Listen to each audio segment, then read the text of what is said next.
Le damos la bienvenida a nuestro primer invitado, el interventor de la AEP, Mauricio Causi. ¿Cómo estás, Mauricio? ¿Todo bien? ¿Qué tal, Rodrigo? Muchas gracias por la invitación. Bueno, vos sabés que creo que lo último es lo más importante. ¿Cuál es el objetivo que se marca el gobierno de Perotti en materia de ser superavitario o ser un sentido social que lo han por lo menos debatido durante muchísimos años? En la introducción has hecho varias buenas preguntas, digamos, y esta es una, ¿sí?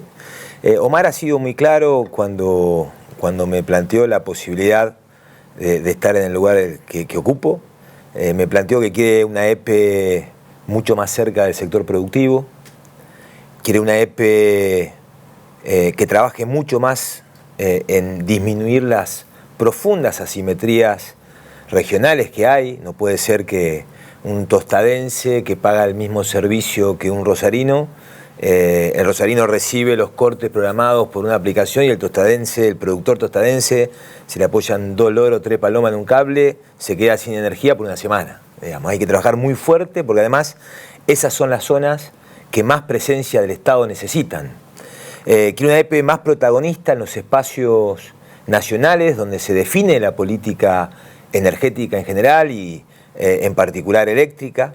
Es decir, quiero una AEP mucho más cerca de la gente, dentro del Estado, como una herramienta estratégica para la promoción del desarrollo, pero más cerca de la gente. Ahora, ¿cómo se cambia la matriz de esto? Porque está la disputa de las finanzas. Sí, claro. Hoy es deficitaria. Sí, nosotros encontramos una empresa más complicada de lo que pensábamos. 3.000 millones de pesos, para hacer números redondos, ¿no? 3.000 millones de pesos es el 7,5% del presupuesto de la AEP 2019 de déficit, cerró el 2019. Las perspectivas son más complicadas. El presupuesto que aprobó la legislatura contiene un presupuesto de la AEP de casi 51.000 millones de pesos, equilibrado, pero sin ajuste de tarifas y sin paritarias. Pero lo que el área comercial, la gerencia comercial nos dice es que en un escenario optimista del nivel de actividad económica nosotros vamos a estar teniendo ingresos por entre 6.000 y 7.000 millones de pesos menos de lo presupuestado, con lo cual ahí ya llevamos el déficit de 3.000 a 10.000, más lo que ocurra con la paritaria.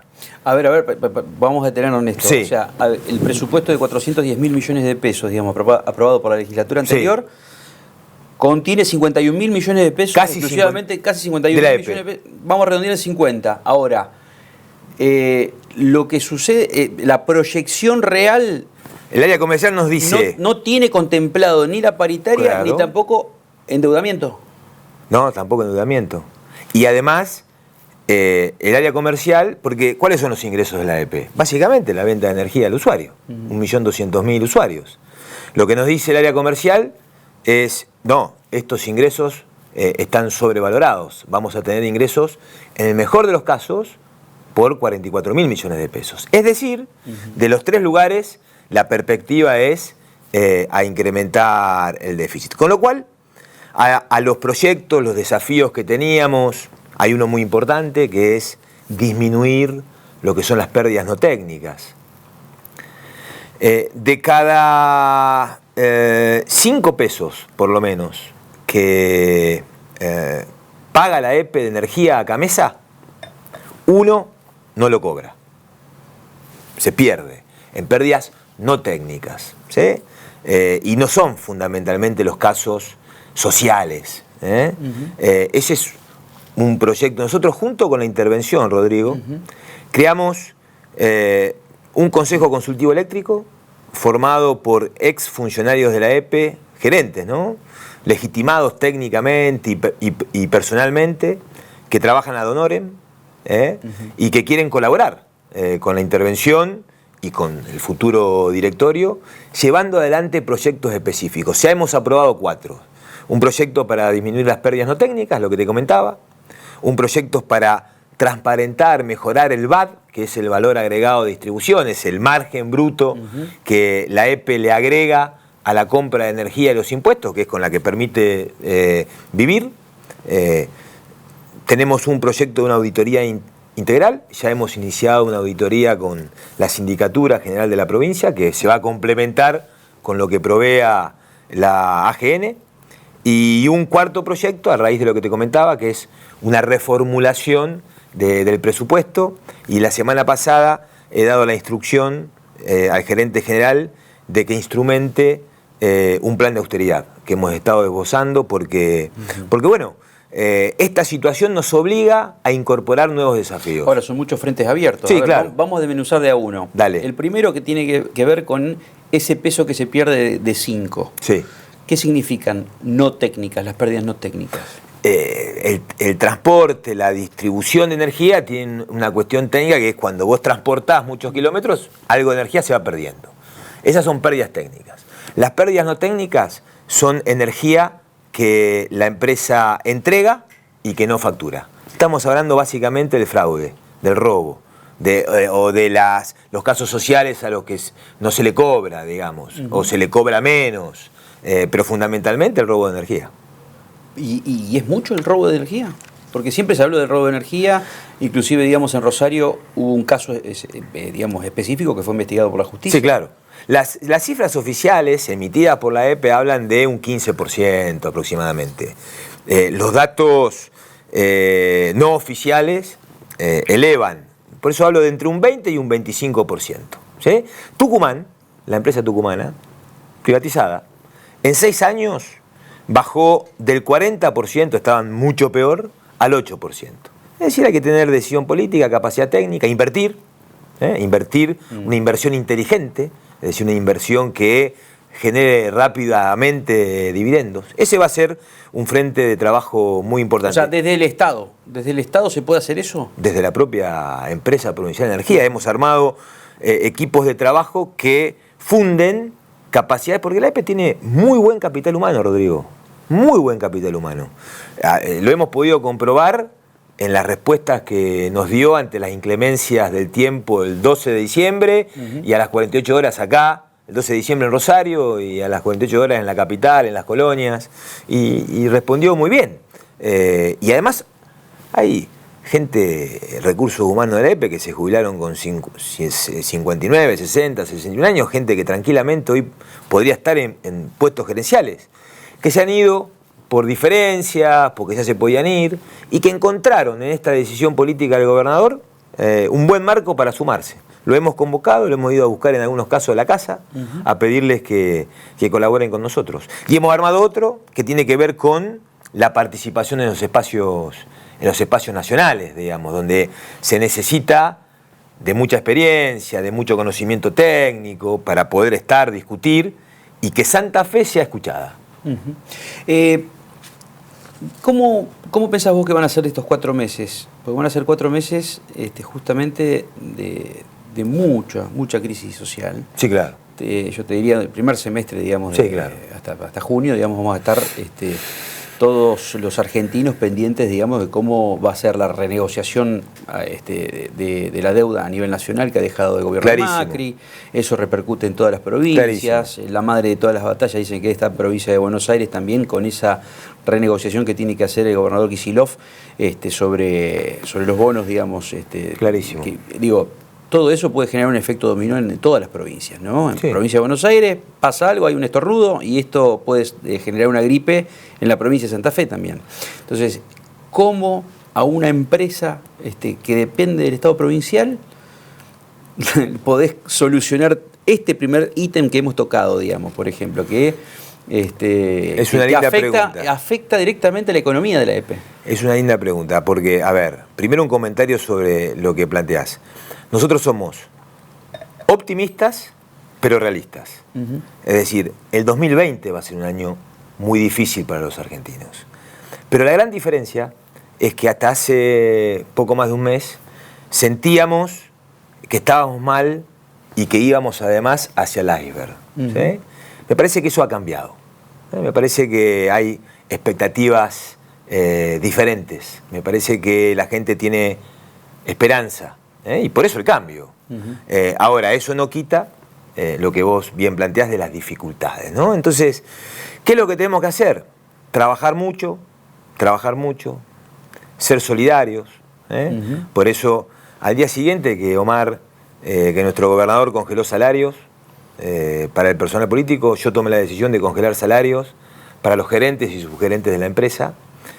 Al terminar la reunión, donde le pedí la instrumentación de un plan de austeridad. Es decir, a mí me gusta mucho una frase, a mi viejo le gusta mucho Atahualpa Yupanqui. Y Atahualpa tiene una frase en uno de sus recitados que dice, la arena es un granito, pero hay montañas de arena. ¿Qué significa eso? Que cada peso que podamos ahorrar es un peso que estamos defendiéndole a los santafesinos. Entonces, con pequeñas decisiones también se pueden llevar adelante transformaciones estructurales. Por supuesto que tenemos que trabajar en la negociación con Camesa. Necesitamos que Camesa tenga consideración con la provincia de Santa Fe. Necesitamos que el gobierno nacional nos provea de ese financiamiento que esta dinámica que te comentaba nos va a dar. Necesitamos trabajar técnicamente en proyectos como los que te comentaba y necesitamos de la solidaridad de todos, ¿sí? Mucha solidaridad. Entender, lo he charlado con los gremios. Con los gremios he tenido hasta ahora un muy buen diálogo y mi planteo es, yo soy peronista, estoy a favor de los derechos de los trabajadores. Lo que sí necesitamos es ver cómo le damos más productividad a la EP, porque es una manera fundamental para afrontar estos desafíos. Tenemos que ser eficientes en la asignación de las horas extras, tenemos que ser eficientes en cómo nos movemos en la provincia, en cómo direccionamos la inversión. ¿Sabés cuánto invirtió la EPE durante el 2019, Rodrigo? Una empresa que tiene que ser clave en las transformaciones estructurales de la provincia. Invirtió menos de 3 puntos de su presupuesto. Es muy poco, es imposible. No podemos sostener un proceso de transformación financiando la inversión con el BAD. Tenemos que acceder a créditos blandos, nacionales e internacionales. Ahí hay una fortaleza de Omar Perotti y necesitamos de un contexto que cambie. Me parece que las señales son en el buen sentido. La madre de todas las batallas a nivel macro es esto, ¿no? Es renegociar con los acreedores. Nadie acuerda con alguien que no es creíble. Entonces lo que está haciendo el gobierno nacional es darle credibilidad, tratar de darle credibilidad a la macro argentina. Si eso se logra, ¿sí?, estas expectativas incipientes se van a consolidar. Ahora, hay dos hipótesis de trabajo que tiene el gabinete de Perotti. Más allá de las fuentes consultadas, digamos, me manifiestan esta cuestión que es interesante, porque me parece que va a ser un debate interno que van a tener que darse. Hay media sanción en las dos cámaras de endeudamiento en dólares, e inclusive, digamos, fondos afectados, digamos, que pueden ser, que son exclusivamente para infraestructura, por ejemplo, de acueductos, digamos, y que una agencia francesa. No se puede, como dicen vulgarmente, echar mano a ese financiamiento que ya está con media sanción, apurar el trámite, que la otra cámara lo apruebe y hacerse de ese dinero, porque son tasas, digamos, que no son usuales. La tasa francesa, digamos, no existe hoy ya en el mercado, digamos, internacional, pero también otros organismos, digamos, pueden generar esa cuestión. Dos cuestiones. La primera es... Para infraestructura, digo, porque el otro día con Frana me manifestaba lo mismo, ¿no? O sea, pero claro, es específico el tema de la EPE. Nosotros tenemos en el equipo, digamos, recursos altamente calificados que están atentos, a partir del propio gobernador, ¿no?, que es un tipo que siempre tuvo una capacidad de prospectiva y de vinculación con los ámbitos de negocios y con el escenario internacional muy, muy importante. Walter Agosto es una persona que esto lo conoce mucho y muy bien, muy serio, así que descansamos plenamente en sus capacidades, los que integramos después el resto del equipo, como para hacer este tipo de lectura. Y lo otro, y te llevo a un tema de coyuntura, que es la discusión sobre el congelamiento de los salarios, sobre el congelamiento de las tarifas. Congelamiento de salarios no tiene que haber. Los trabajadores tienen que dejar de ser el la parte más delgada por la que se corta el hilo, ¿no? Nosotros del congelamiento de tarifas no nos enteramos a partir de las declaraciones de los legisladores ahora de la oposición. Lo veníamos planteando incluso de antes de la campaña, que la dinámica que traían las tarifas era perversa para el bolsillo de los argentinos, de los santafesinos y para la competitividad de nuestras empresas. Incluso lo dijimos cuando salimos a explicar la intervención, ¿no? Que era una voluntad firme revertir esa tendencia. Si vos me preguntás, la decisión que tomó la gestión anterior durante el último año de trasladar aumento, fue una decisión que va en esa línea. Fueron 940 millones de pesos que la EPE dejó de recaudar y que explica en parte, solamente en parte, ese déficit de 3.000 millones. La realidad es que prácticamente durante el 80% del mandato del IFCHIT se acompañaron los aumentos de tarifas que venían del nivel nacional. 400% aumentaron las tarifas durante los últimos 4 años del gobierno anterior.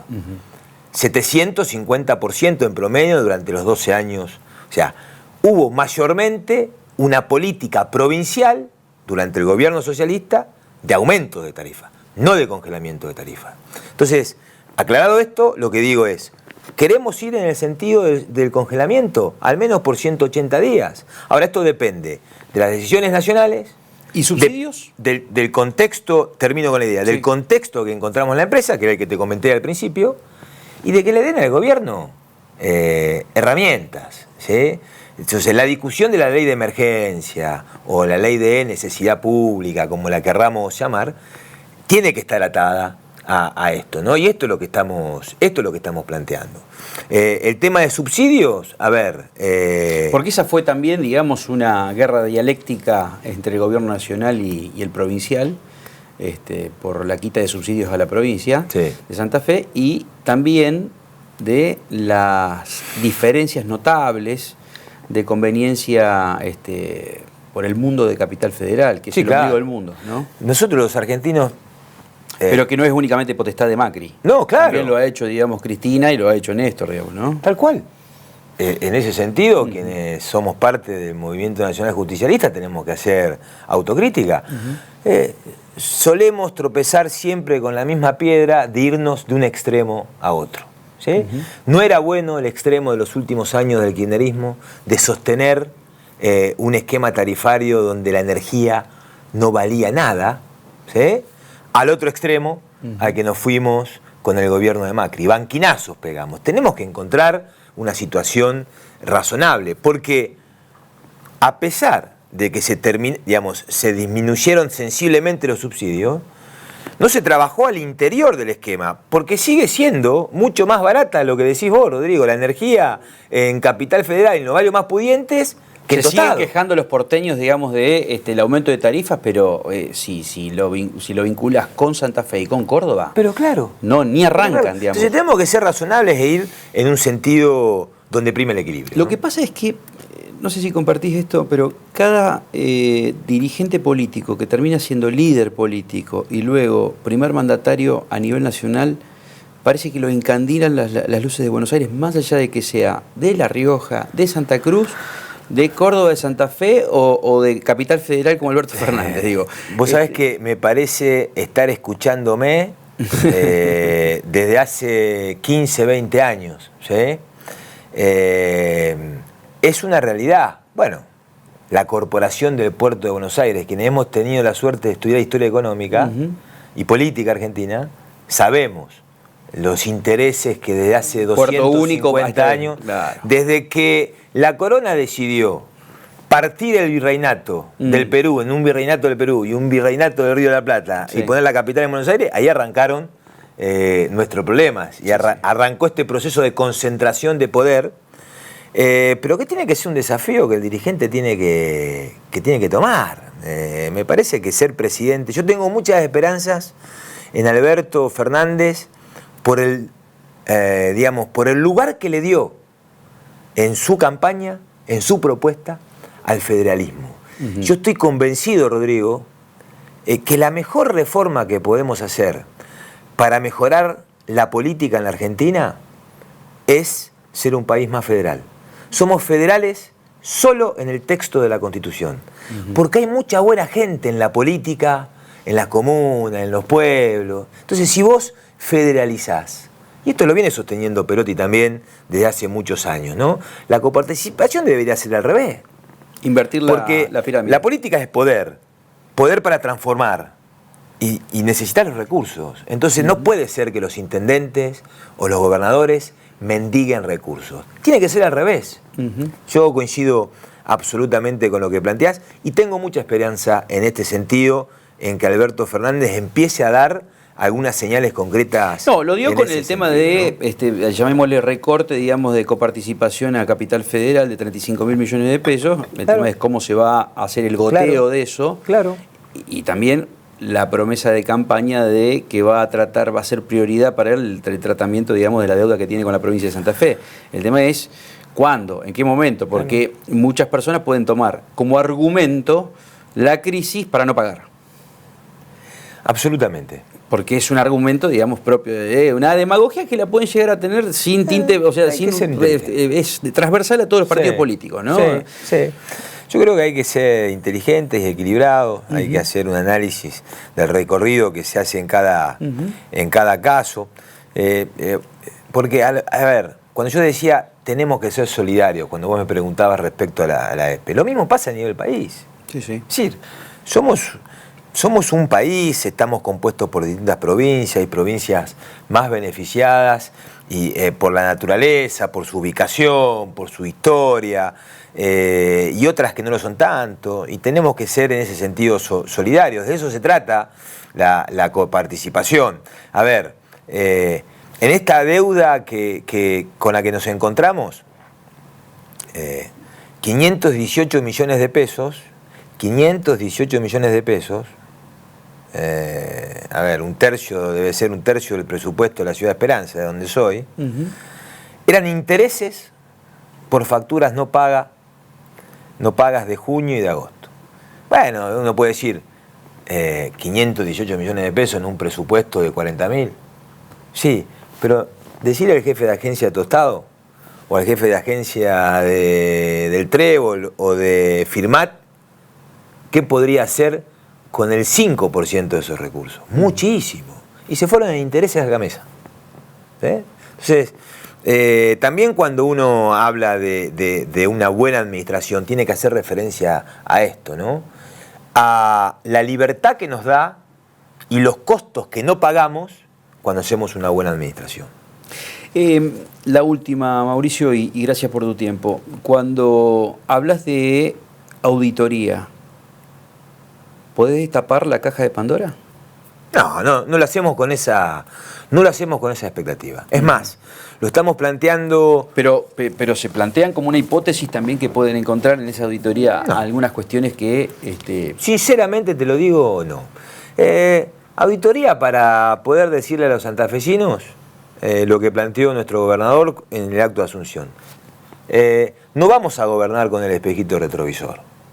Las crisis no están para llorarlas, están para enfrentarlas.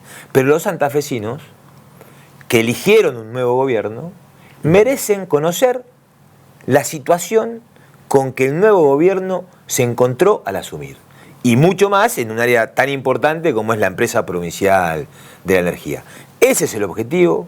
Pero además, queremos a partir de esa auditoría mejorar procedimientos internos, que los expedientes no demoren lo que demoran. Queremos conocer cómo está la infraestructura de la empresa. La idea es una auditoría integral. No buscamos fantasmas, no venimos a cazar fantasmas, para nada. Sí, insisto, queremos ser justos con todos los santafesinos y que sepan desde dónde arrancamos, mirando hacia adelante. Y otra cuestión que es importante, porque sobre el final, los últimos 2 años de la gestión del Frente Progresista, donde hubo el quiebre, digamos, de relaciones con Corral, en la ciudad de Santa Fe, precisamente, hubo también un ida y vuelta sobre la cantidad de edificios públicos enganchados. ¿Tienen un monitoreo de eso? Cuando hablamos de pérdidas no técnicas, sí, nos referimos a esas cosas. Y vamos a tener que trabajar No sobre... O sea, hay muchos, a ver, para hacer un no te lo coloquial, digamos, hay muchos edificios públicos que están enganchados. Sería un irresponsable yo si te respondo eso, no lo sé. Pero la idea es saberlo. Queremos trabajar para saberlo. Público, privado, mixto, no tiene que haber ninguno enganchado. Gracias, Mauricio. No, a vos por la invitación, un gusto. Gracias.